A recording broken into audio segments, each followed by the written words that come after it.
Chef Dean Corbett here. Today we're going to talk about tenderloin. How do we clean a whole tenderloin? We are in Louisville, Kentucky, of course, but I buy all my beef from Creek Stone Farms out of Kansas City. And I'll tell you what, it is the best I've been able to find. This is called their Master Chef series, which is an upper two-thirds choice. Wonderful. Normally, if you go to the store and you ask for a whole tenderloin, you're going to get it packaged like this, and you're going to have to do the work yourself. So I'm going to take you through it really quick. First thing I like to do is go ahead and flip it on the back side, because there's what they call purge in here, and take a knife and gently open this bag up. When I pull out my tenderloin, I want to make sure that I don't have all this blood dripping from the tenderloin everywhere. So I'm going to do my best to pull it out gently and then go ahead and discard the bag. And that way I've stayed really neat. Now I have a towel, and I'm going to, very clean towel, and what I'm doing is drying this tenderloin off. There's some purge in it, which purge is just blood, and it's natural. It's in everything that we buy. It's in chicken, duck, meat, everything. But you always want to start with a very clean piece of meat. We're going to flip it on the other side and do the same thing. All right, so with tenderloin, you have a butt end, the fat end, you have a tail end at the top. I like to take both of those off, not completely, but just a little bit of it before I start. So I'm going to take the last 2 inches off the tail end, and I'm going to discard that, but I'm going to go through later and clean that. And I'm not going to deal with the butt yet. Right along here is called the chain. So you've got the center part of the tenderloin, and then you have what's called a chain.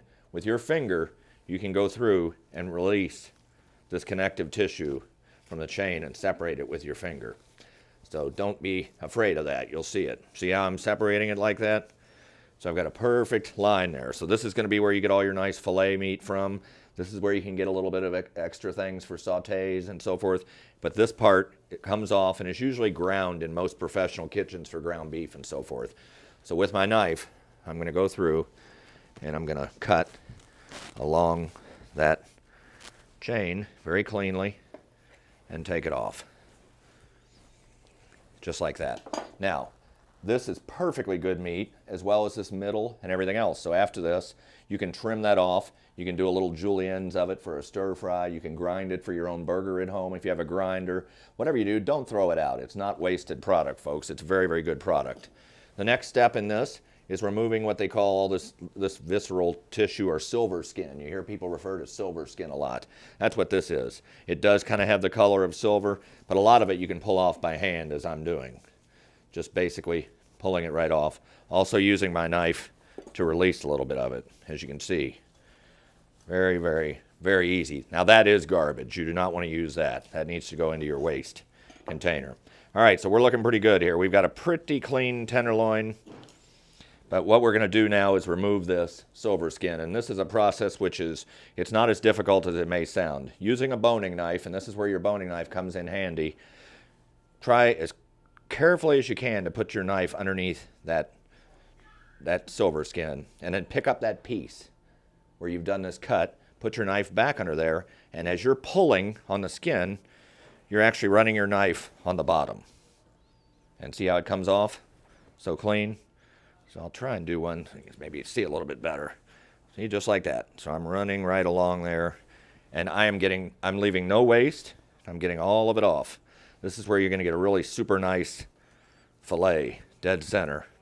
We want to get all that off because that's generally not palatable. There are some people that might leave it on or so forth, but I don't particularly care for it. So once again, I can use my knife, get a little extra fat off. And fat is good. You don't want to take off every little bit of the fat on these tenderloins. All right, now we're down to our butt end here.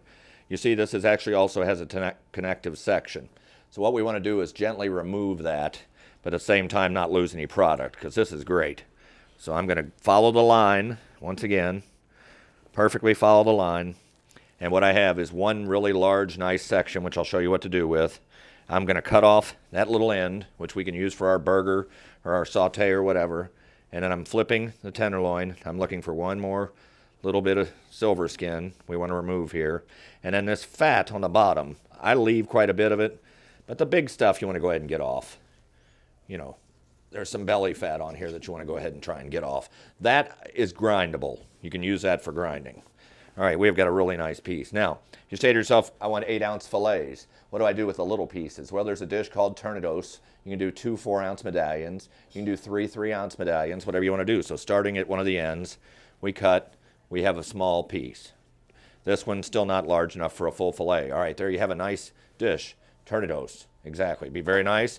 Once you've sauteed your little mushrooms, boom, there you go, and you got a nice garnish. Next, we're at a point where we can start to cut full-size fillets. So there is a nice, beautiful, center-cut Creek Stone Farms fillet. Another one, 2, 3. Use a scale if you have a question. I don't need a scale because I've done this 1,000 times, but you use one that is a perfect center-cut Creek Stone Farms fillet. So we've got 4 fillets out of this tenderloin, 5 fillets out of the tenderloin. We're going to keep cutting. These are all 8-ounce.